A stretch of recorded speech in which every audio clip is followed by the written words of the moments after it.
This is my outdoor worm bin. It's a barrel that we took and drilled holes at the bottom and put it in the dirt. Now the worms that come here are all kinds. They're red wigglers and blues and every other little creature that lives in a compost bin is in here. My husband put this metal, I don't know what you call it, metal thing on the edge to keep the lid from buckling, and he put this on it so I can open it. I'll show you an up close. I think they're called rivets. I'm not sure. Anyway, I open this up. And here's this side. The casting's already done, and there are no worms in here because I've moved it over and I've been using it little by little. So on this side, I put vegetable scraps at the bottom. I put straw, and I put a little bit of dirt, like a little bit scattered at the top there, and I put cardboard, and I have a little newspaper in there.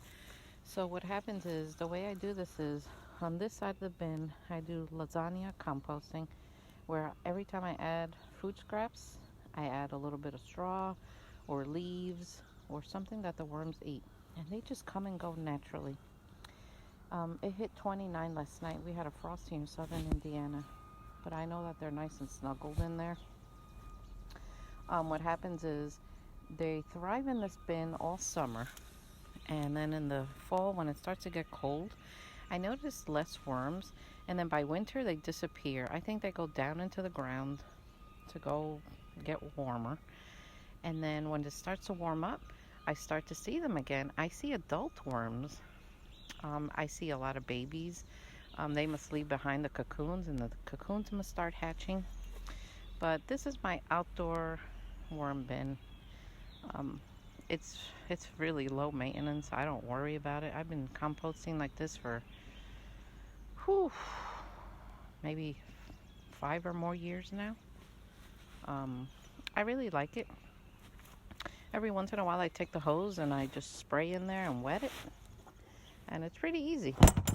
The reason my husband put a lock here is because a couple of years ago I had raccoons running around this garden, and I was afraid they were going to get in there because they got into one of my other composters. Well, they didn't get into it. They bit the edges, and I really thought they were going to do it, but they didn't. But anyway, this is a really, easy way to compost with worms. I never added worms to this bin. They just came naturally. When I find them, they're deep purple color. They look like red wigglers. They're really beautiful worms. So if you have a garden, try this out. I mean, it's really simple. This barrel, I found it at a feed store.